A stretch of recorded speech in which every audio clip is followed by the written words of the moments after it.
আসসালামু আলাইকুম বন্ধুরা, আজকে আমরা দেখব সম্প্রতি মুক্তি পাওয়া জুরাসিক ওয়ার্ল্ড রিবার্থ এই সিনেমাটা।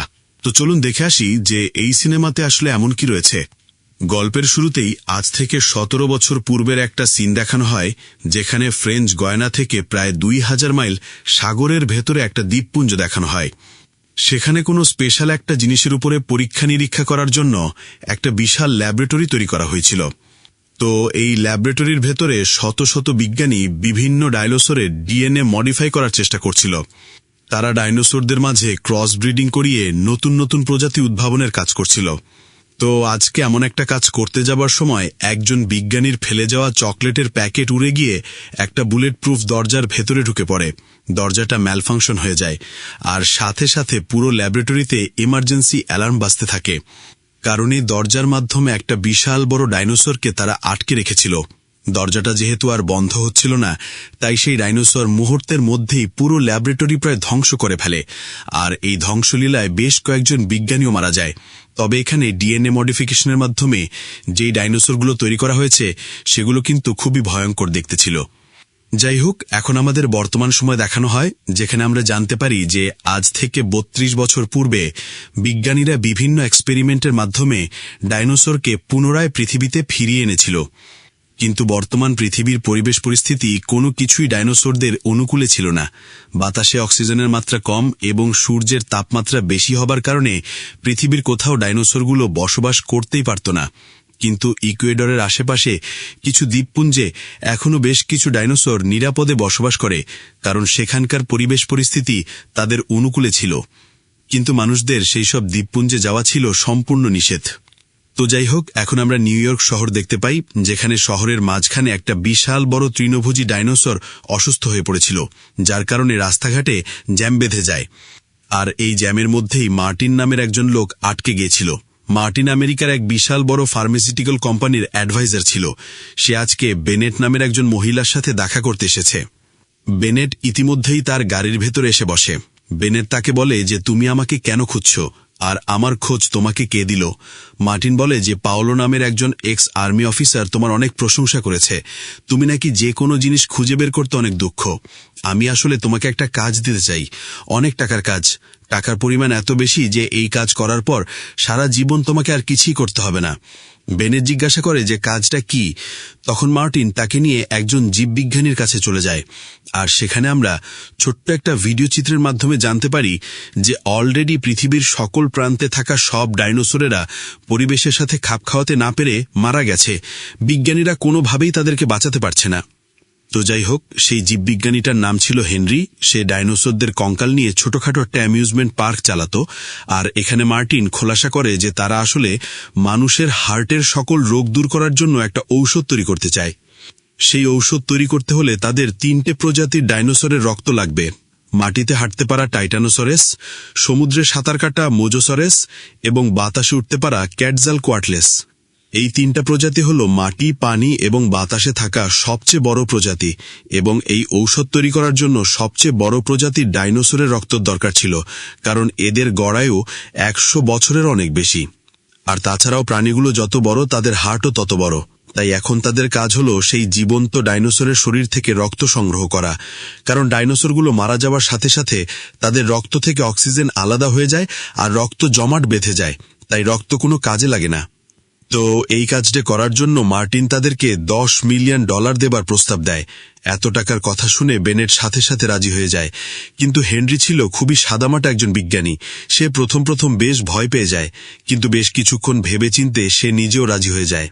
তারপর এরা সবাই মিলে একটা প্রাইভেট প্লেন নিয়ে রওনা দেয় সুরিনাম দেশের রাজধানী প্যারামারিতে, কারণ এখানে বেনেট তার সাথে মিশনে যাবার জন্য তার পুরনো একজন বন্ধুকে নিতে এসেছিল। বেনেটের বন্ধুর নাম ছিল ডানকান, আর তারা দুজন আসলে একসময় ইউএস আর্মির হয়ে কাজ করত। তো যাই হোক, এখানে আসার পরে হঠাৎ করে ডানকান বলে যে, আমি এই মিশনে যেতে পারবো না, আমার কিছু পার্সোনাল কাজ পড়ে গেছে। মার্টিন এবং বেনেট তাকে অনেকভাবে বোঝায়, কিন্তু কোনো লাভ হয় না।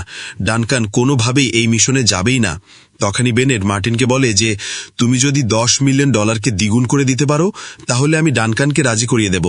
কথাটা শুনে মার্টিন বুঝে যায় যে আসলে বেনেট প্ল্যান করে টাকা বাড়িয়ে নিচ্ছে, কিন্তু তাতে মার্টিনের কিছুই যায় আসে না। কারণ একবার সে ডাইনোসরের রক্ত পেয়ে গেলে $1 ট্রিলিয়ন বেশি বিজনেস করতে পারবে।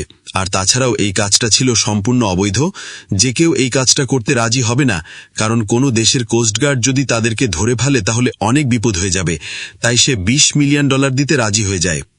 সাথে সাথে বেনেট তার একটা টিম তৈরি করে নেয়। সেখানে ডানকানের পাশাপাশি ববি নামের আরেকজন স্পেশাল ফোর্স অফিসারকে নেওয়া হয় তাদের সুরক্ষার জন্য। এরপর ফাইনালি তারা ডানকানের একটা নৌকা নিয়ে সমুদ্র পাড়ি দিতে থাকে ইকুয়েডরের সে দ্বীপপুঞ্জে যাবার জন্য। পথিমধ্যে আমরা দেখতে পাই যে ববি সুরক্ষার জন্য নিউরোটক্সিন বিষ তার সাথে নিয়েছিল, যাতে করে ডাইনোসরেরা বেকাবু হয়ে গেলে তাদেরকে মুহূর্তের মধ্যেই অবশ করে ফেলা যায়। কিন্তু বিজ্ঞানী হেনরি এই কাজে একদমই সম্মতি দিচ্ছিল না, কারণ ডাইনোসরদেরকে মারা তাদের উদ্দেশ্য নয়। তারা ব্যাস যাবে, চুপচাপ ডাইনোসরের রক্ত নেবে আর চলে আসবে। আর এই রক্ত নেবার জন্য মার্টিনের কোম্পানি একটা স্পেশাল ডিভাইসও তৈরি করেছিল, যেটা বন্দুকের মাথায় লাগিয়ে ফায়ার করা যায়। আর সেই ছোট্ট বোতলটার মাথায় লাগানো একটা বড় সুই ডাইনোসরের 4 ইঞ্চি মোটা চামড়া ভেদ করে রক্ত শুষে নেয়। তারপর সেই ছোট্ট বোতলটা রকেটের মতো উপরে উঠে যায়, আর ছোট্ট একটা প্যারাশুট খুলে সেটা আবারও তাদের কাছে ফিরে চলে আসে। ডিভাইসটা দেখে বেনেট বলে, ফায়ার তাহলে আমি করব। তো যাই হোক, এরপর আমরা সমুদ্রের মাঝে ছোট্ট আরেকটা নৌকা দেখতে পাই, যেখানে মাইকেল তার 2 মেয়ে টিনা এবং লিনাকে নিয়ে সাউথ আফ্রিকার রাজধানী কেপটাউনে যাচ্ছিল। এই নৌকাতে তার বড় মেয়ে টিনার বয়ফ্রেন্ড জেভিয়ারও ছিল। তারা সবাই খুবই মজা করতে করতে সমুদ্র যাত্রা করছিল।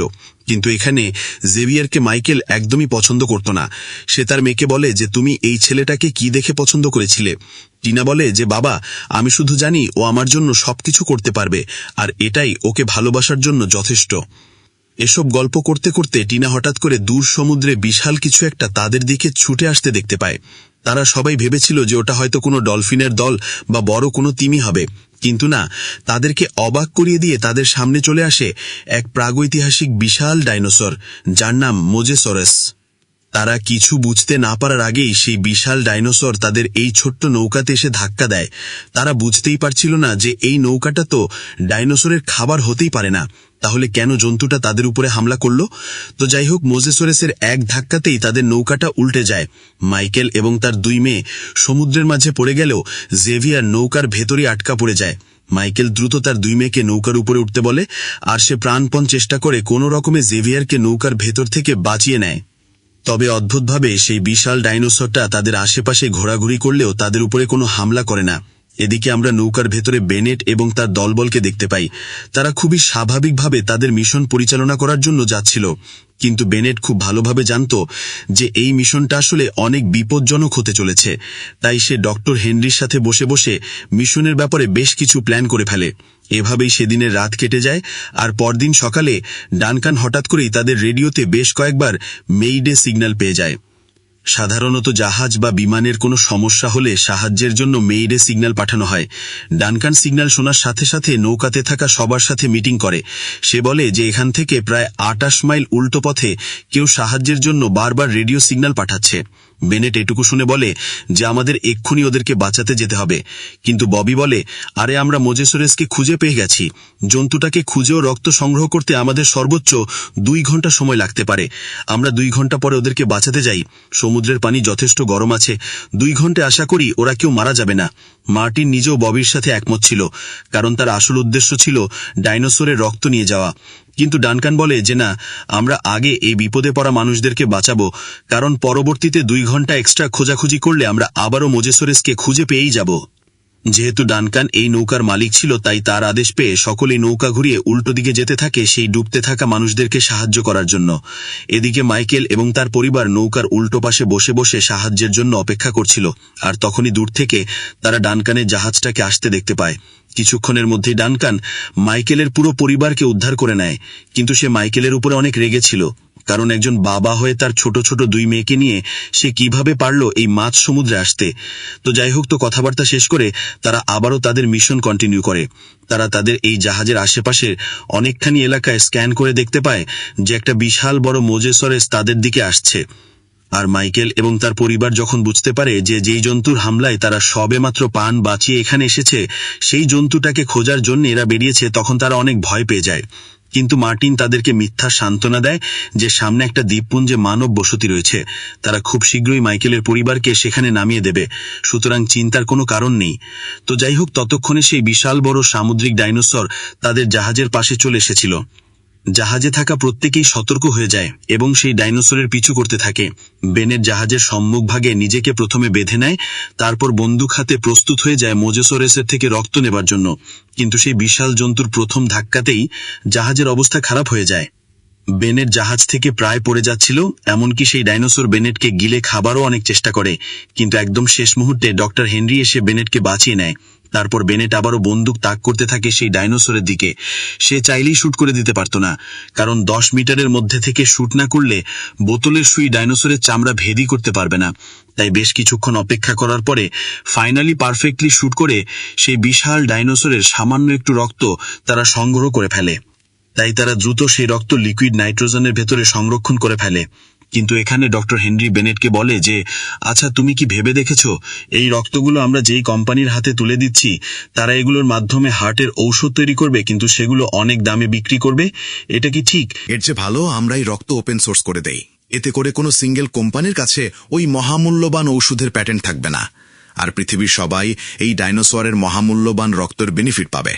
কিন্তু বেনেট জানতো যে এই কাজ করলে তার কোনো লাভ হবে না, তাই সে রাজি হয় না। তো যাই হোক, এসব গল্প স্বল্প শেষ হবার আগেই তারা খেয়াল করে যে স্পাইনোসরাস নামের এক ধরনের ডাইনোসর, যারা মাটি এবং পানি দুই জায়গাতেই বসবাস করতে পারে, সেগুলো তাদের এই জাহাজটাকে ঘিরে ফেলেছে। এটা দেখে হেনরি প্রচণ্ড ভয় পেয়ে যায়, কারণ সে জানত যে স্পাইনোসরাসগুলো মোজেসরাস নামের সে বিশাল ডাইনোসরকে শিকার করতে সাহায্য করে। তো এইসব কিছু দেখে ববি প্রচণ্ড রেগে যায়। সে তার বন্দুক হাতে নিয়ে স্পাইনোসরাসগুলোকে টার্গেট করে একের পর এক গুলি ছুটতে থাকে। উপর থেকে ডানকান বারবার ববিকে সাবধান থাকতে বলছিল, কিন্তু রাগের মাথায় ববি নিজের নিরাপত্তার কথা ভুলেই গিয়েছিল। তাই হঠাৎ করে একটা স্পাইনোসরাস কামড় দিয়ে ববিকে সমুদ্রে টেনে নিয়ে চলে যায়। চোখের সামনে ডানকান তার একজন সঙ্গীকে হারিয়ে ফেলে, আর তারপরেই বিশাল সেই মোজেসরাস আবারও তাদের জাহাজে হামলা করে দেয়। এই হামলাতে লিনা প্রায় সমুদ্রে পড়ে যাচ্ছিল, কিন্তু তার বাবা এই যাত্রায় তাকে আবারও বাঁচিয়ে নেয়। এসব কিছু দেখে ডানকান বুঝতে পারে যে এই বিশাল ডাইনোসরের হাত থেকে বাঁচতে হলে তাদেরকে কম গভীরতার পানিতে যেতে হবে, কারণ মোজেসরাস কম পানিতে যেতে পারে না। তো যেই ভাবা সেই কাজ, তারা তাদের জাহাজটা নিয়ে দ্বীপপুঞ্জের কাছাকাছি যেতে থাকে। তো পথিমধ্যে ডাইনোসরের এমন ভয়ঙ্কর হামলা দেখে মাইকেল তার মেয়ে টিনাকে সাহায্যের জন্য মেইডে সিগন্যাল পাঠাতে বলে। আর যথারীতি টিনা রেডিওতে মেইডে বলে চিৎকার করছিল, কিন্তু তখনই দ্রুত সেখানে মার্টিন ছুটে আসে, কারণ সরকারি কোনো কোস্ট গার্ড যদি তাদেরকে বাঁচাতে আসে তাহলে তাদের এই সম্পূর্ণ মিশন ফেল হয়ে যাবে। সে টিনাকে থামানোর জন্য তাকে ধাক্কা দিয়ে দেয়, আর টিনা এক ধাক্কাতে সমুদ্রে পড়ে যাচ্ছিল। সে চিৎকার করে মার্টিনের কাছে সাহায্য চায়, কিন্তু মার্টিন তাকে সাহায্য করে না। মেয়েটা সমুদ্রের মাঝে পড়ে যায়, আর সাথে সাথে তার বয়ফ্রেন্ড যখন এটা দেখতে পায় তখন সে কোনো চিন্তা না করে লাফিয়ে পড়ে টিনাকে বাঁচানোর জন্য। এছাড়াও জাহাজটা ধীরে ধীরে প্রবাল পাথরের দিকে এগিয়ে যাচ্ছিল, তাই বাঁচার জন্য মাইকেল তার ছোট মেয়েকে নিয়ে সমুদ্রে লাফিয়ে পড়ে। এদিকে সেই বিশাল ডাইনোসর আবারও জাহাজটাকে ধ্বংস করে দিতে চলে আসে, কিন্তু মার্টিনের অভিজ্ঞতার কারণে তারা সমুদ্রের তীরবর্তী এলাকাতে পৌঁছে যায়, যার ফলে মোজেসরাস তাদের পিছু ছেড়ে দেয়। কিন্তু তাদের নৌকাটা দুর্ঘটনাগ্রস্ত হয়ে নষ্ট হয়ে যায়। তবুও তারা প্রাণ বাঁচাতে পেরে অনেক খুশি ছিল। আর এদিকে সমুদ্রে লাফিয়ে পড়া মাইকেল ও তার পরিবার আবারও সমুদ্রের এর অন্য এক পাশে গিয়ে একত্রিত হয়। এছাড়াও ডানকানের জাহাজে থাকা গুরুত্বপূর্ণ বেশ কিছু জিনিস যখন ম্যারি নামের একজন মেয়ে নামিয়ে আনছিল, তখনই তার অজান্তেই পেছন থেকে এক বিশাল স্পাইনোসরাস এসে তার উপরে হামলা করে দেয়। বেচারা ম্যারি ডানকানের চোখের সামনেই মারা যায়। তারা মিশন ঠিকমতো শুরু করার আগেই তাদের দুজন সহকর্মীকে হারিয়ে ফেলে। এদিকে মাইকেল তার পরিবার নিয়ে সমুদ্র থেকে পাহাড় বেয়ে উপরে উঠে আসে, আর এখানে একটা গুহার মাঝে এসে তারা এই পুরো দ্বীপপুঞ্জের অসাধারণ সৌন্দর্য দেখে অবাক হয়ে যায়। এছাড়াও ডানকান নিজের 2 সহকর্মীকে হারিয়ে প্রচণ্ড হতাশ হয়ে গিয়েছিল, কিন্তু বেনেট তাকে বোঝায় যে দেখো, আমরা রীতিমতো একটা যুদ্ধে এসেছি, সুতরাং এখানে আমাদের মন খারাপ করে থাকার কোনো সুযোগ নেই। আমরা একটা ডাইনোসরের রক্ত নিয়ে ফেলেছি, তাই চলো দ্রুত জঙ্গলের ভেতরে যাই আর বাকি 2 ডাইনোসরের রক্ত নিয়েই মিশন শেষ করে ফেলি। তাই তারা আর সময় নষ্ট না করে জঙ্গলের ভেতরে যাবার জন্য বেরিয়ে পড়ে। কিন্তু তারা বুঝতেই পারছিল না যে এখান থেকে তারা বের হবে কিভাবে। তখন বেনেট তাদেরকে বুঝিয়ে বলে যে চিন্তা করো না, আমি আমাদের মিশনের ব্যাকআপ হিসেবে একটা রেস্কিউ টিমকেও রেখেছি। ওরা আমাদের নৌকার রেডিও সিগন্যাল সবসময় মনিটর করছে। যদি আমাদের নৌকার রেডিও সিগন্যাল 24 ঘন্টায় কোনো নড়াচড়া না করে, তাহলে সেই জায়গাতে ওরা হেলিকপ্টার নিয়ে আমাদেরকে বাঁচাতে চলে আসবে। সুতরাং আমাদের আগামী 24 ঘন্টার মধ্যে বাকি 2 ডাইনোসরের রক্ত নিতে হবে, আর উঁচু একটা জায়গাতে গিয়ে সাহায্যের অপেক্ষা করতে হবে। এরপর আমরা মাইকেলের পরিবারকে দেখতে পাই, যেখানে টিনা মার্টিনের উপরে প্রচণ্ড রেগেছিল, কারণ সে তাকে সমুদ্রে পড়তে দেখেও বাঁচাতে আসেনি। অপরদিকে বেনেট তার পুরো দলবল নিয়ে একটা ছোট্ট খাল পার হচ্ছিল। বেনেট সাবধানতার টনে সবাইকে দেখে শুনে এগোতে বলে, কিন্তু মার্টিন বলে যে চিন্তা করো না, আমি এখানে মরব না। কথাটা শুনে হেনরি বলে যে এটা তোমার অনেক বড় একটা ভুল ধারণা, যে বুদ্ধিমান প্রজাতি বেশি দিন টিকে থাকে।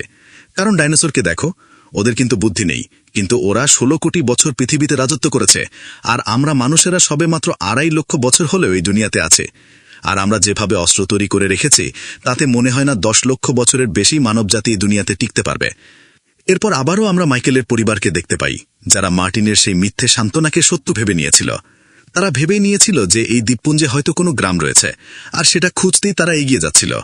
তবে পথিমধ্যেই লিনা ছোট্ট একটা ডাইনোসরকে দেখতে পায়, আর সে তাকে সামান্য একটু চকলেট খেতেও দেয়। আর অপরদিকে বেনেটের টিম পথ চলতে চলতে অনেকটাই এগিয়ে গিয়েছিল। তবে হঠাৎ করে মার্টিন খেয়াল করে যে এখানে গাছের সাথে একটা বিশাল হেলিকপ্টারের ধ্বংসাবশেষ ঝুলে আছে, আর সেই হেলিকপ্টারের ভেতরে পাইলটের কঙ্কাল তখনও স্পষ্ট দেখা যাচ্ছিল। তাছাড়াও আমরা মাইকেলকে দেখতে পাই, যে কিনা রাতের বেলা তার মেয়ের বয়ফ্রেন্ডকে অনেক ধন্যবাদ জানায়, কারণ এই ছেলেটার সাহসিকতার জন্যই তার মেয়ে আজকে বেঁচে আছে। সে বুঝতে পারে যে তার মেয়ে আসলে একটা ভালো ছেলেকেই পছন্দ করেছে। আর মাইকেলের ছোট মেয়ে লিনা আবারও সেই ছোট্ট কিউট ডাইনোসরটাকে তার সামনে দেখতে পায়। সে এবার বিড়ালের মতো আদর করে ডাইনোসরটাকে তার কাছে ডেকে নেয়, আর তাকে কিছুটা খাবারও খাওয়ায়। সাথে সাথে সেই ডাইনোসরটা একটা বিড়ালের মতোই তার পাশে ঘুমিয়ে পড়ে। এরপর সকালবেলাতে আমরা বেনেট এবং তার দলবলকে দেখতে পাই, যারা এক বিশাল ঘাসের জঙ্গলের ভেতরে চলে এসেছিল। তারা খুবই সাবধানে এগোতেছিল, কারণ এই জঙ্গলের ভেতরে রাক্ষসে যে কোনো ডাইনোসর লুকিয়ে থাকতে পারে। কিন্তু কিছুক্ষণের মধ্যেই তাদের সামনে ক্রস ব্রিডিংয়ের মাধ্যমে তৈরি হওয়া বিশাল লেজ সম্বলিত টাইটানোসরাস ডাইনোসরকে তারা দেখতে পায়। তৃণভোজী বিশাল ডাইনোসর তাদের কোনো ক্ষতি করত না, তাই ডক্টর হেনরি এদেরকে এত কাছ থেকে দেখতে পেয়ে প্রচণ্ড খুশি হয়ে গিয়েছিল। সে বেশ খানিকটা পথ এগিয়ে গিয়ে এই বিশাল ডাইনোসরটাকে একটু স্পর্শ করে, আর এই অনুভূতি ছিল তার জীবনের সেরা একটা অনুভূতি। তাছাড়াও ডাইনোসর দুটো নিজেদের মধ্যে যখন রোমান্স করতে ব্যস্ত ছিল, তখন বেনের সেই বন্দুকের মাধ্যমে খুব সহজেই টাইটানোসারাসের রক্ত সংগ্রহ করে ফেলে। তারা খুবই খুশি ছিল, কারণ আর মাত্র একটা গাছ করলেই তাদের মিশন শেষ। এদিকে মাইকেল তার পুরো পরিবার নিয়ে যখন এগিয়ে যাচ্ছিল, তখনই তাদের পিছু পিছু সেই ছোট্ট কিউট ডাইনোসরটাও চলে আসে। কিউট এই ডাইনোসরটা লিনার পোষা হয়ে গিয়েছিল, তাই সেই ডাইনোসরটাকে তার ব্যাগে তুলে নেয়। আর তখনই পা পিছলে তারা সবাই একটা উঁচু পাহাড় থেকে নিচে পড়ে যায়। তবে সৌভাগ্যবশত তাদের কারো তেমন কোনো ক্ষতি হয় না। আর এখানেই তারা নদীর অপর পাশে ছোট্ট একটা ভাঙা ঘর দেখতে পায়, যেখানে একটা নৌকাও ছিল। টিনা সাহস করে সে নৌকাটা নিতে চলে যায়, কারণ তারা ভেবেছিল যে নদীপথে তারা খুব দ্রুত মানব বসতির কাছে পৌঁছে যাবে। কিন্তু তারা তো জানতো না যে মার্টিন তাদেরকে মিথ্যা কথা বলেছে। তো যাই হোক, টিনা খুবই সাবধানে নদী পেরিয়ে সেই ভাঙা ঘরটার কাছে পৌঁছেও যায়। কিন্তু তখনই সে দেখতে পায় যে তার পাশে জঙ্গলের ভেতরে একটা বিশাল টিরেক্স ডাইনোসর ঘুমিয়ে আছে। তার বাবা আর তার বয়ফ্রেন্ড সেখান থেকে তাকে চলে আসতে বললেও টিনা সাহস করে সেই ভাঙা ঘরের ভেতরে পৌঁছে যায়। কিন্তু সে দেখতে পায় যে এখানে থাকা নৌকাটা অনেক আগেই ভেঙে গেছে। তবে সৌভাগ্যবশত এখানে ইমার্জেন্সি একটা ভেলা ছিল, তাই সে খুবই সাবধানে সেই ভেলার ব্যাগটা টেনে নিয়ে আসতে থাকে। কিন্তু হঠাৎ করে ভেলাটা খুলে যাবার শব্দে সেই বিশাল টিরেক্স জেগে ওঠে। তাই তারা দ্রুত সেই ভেলাতে চড়ে নিজেদের প্রাণ বাঁচানোর অনেক চেষ্টা করে। কিন্তু রাক্ষস এই ডাইনোসর এত সহজে তাদের পিছু ছাড়ছিল না। ডাইনোসরটা তাদের পেছনে ধাওয়া করতে করতে এক পর্যায়ে তাদের নৌকাটা উল্টে ফেলে। তারা প্রাণ বাঁচানোর জন্য কোনো রকম একটা বিশাল পাথরের পেছনে আশ্রয় নেয়। কিন্তু দুর্ভাগ্যবশত বাচ্চা লিনা ফেসে যায় সেই ডাইনোসরের একদম সামনে। তবে ডাইনোসরটা যখন ভেলাটাকে মুখে তুলে নিয়েছিল, তখনই সুযোগ বুঝে লিনা তার বাবার কাছে চলে আসে। আর এই যাত্রায় তারা সবাই প্রাণে বেঁচে যায়। এদিকে বেনেট তার দলবল নিয়ে একটা বিশাল পাহাড়ের উপরে পৌঁছে গেছে। এই পাহাড়ের মাঝামাঝি একটা জায়গাতে পাখি সদৃশ্য সেই ক্যাটসেল কোটলেস ডাইনোসর বাসা বেঁধেছে। কিন্তু তারা সরাসরি সেই পাখির কাছ থেকে রক্ত নিতেই পারবে না, কারণ সেটার সাইজ প্রায় একটা F6 বিমানের সমান। এছাড়াও এরা এত দ্রুত গতিতে উঠতে পারে যে তাদের উপরে নিশানা লাগানো প্রায় অসম্ভব। তাই বেনেট এবং ডক্টর হেনরির পাশাপাশি ডেভিড নামের একজন লোক তাদেরকে সাহায্য করতে পাহাড় থেকে নিচে নেমে যায়। পাহাড়ের উপরে মার্টিন এবং ডানকান তাদের সুরক্ষা দেবার জন্য দড়ি ধরেছিল। তো এখানে বেশ কিছুক্ষণ নিচের দিকে নামতেই ফাইনালি বেনেট এবং হেনরি দুজনেই ওই পাখির গুহার ভেতরে চলে যায়। তারা এই জায়গাটা দেখে অবাক হয়ে যায়, কারণ এটাকে কোনো একটা প্রাচীন মন্দিরের মতো মনে হচ্ছিল। তো যাই হোক, তারা এখানে এসেছে মূলত ক্যাটজেল ডাইনোসরদের ডিমের ভেতর থেকে রক্ত নেবার জন্য। তারা দ্রুত ডিমের ভেতর থেকে রক্ত টেনে নেয়, কিন্তু বাইরে ডেভিড যখন তাদের উপরে ওঠার জন্য পাহাড়ের গায়ে লোহা গেঁথে দিচ্ছিল, তখনই সেখানে সেই বিশাল পাখিটা উড়ে চলে আসে। পাখিটা তার ডিমের আশেপাশে মানুষ দেখে তাদের উপরে শিলোপাথারই হামলা করে দেয়। এটা দেখে বাইরে ঝুলতে থাকা ডেভিড তাদেরকে বাঁচাতে পাখিটার উপরে পাথর ছুঁড়ে মারে। আর সাথে সাথে সেই বিশাল পাখি এখন ডেভিডকে খাওয়ার জন্য তার পেছনে ছুটতে থাকে। উপর থেকে ডানকান এবং মার্টিন ডেভিডকে বাঁচানোর জন্য খুবই দ্রুত দড়ি টেনে তাকে উপরে আনার চেষ্টা করে, কিন্তু শেষ মুহূর্তে আমরা দেখতে পাই সেই পাখিটা বেচারা ডেভিডকে জ্যান্ত গিলে খেয়ে ফেলেছে। এদিকে সেই পাখির হামলা থেকে বাঁচতে গিয়ে হেনরি গুহার ভেতর থেকে নিচে পড়ে যায়, আর তার সাথে ওই রক্তের বোতলটাও নিচে পড়ে যায়। কিন্তু শেষ মুহূর্তে রকেটের মতো বোতলটা উপরে যেতে পারলেও দড়ি ছিঁড়ে হেনরি সোজা নিচে পড়ে যায়।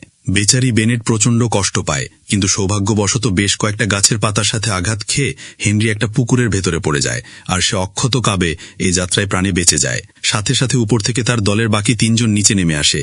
তারা ডক্টর হেনরিকে জীবন্ত দেখে অনেক খুশি হয়ে যায়, আর ফাইনালি তাদের এই মিশনটাও শেষ হয়। তবে এই মিশন শেষ হতে হতে তারা মোট 4 জন প্রাণে বেঁচে ছিল, আর 3 জন সহকর্মীকে তারা হারিয়েছিল।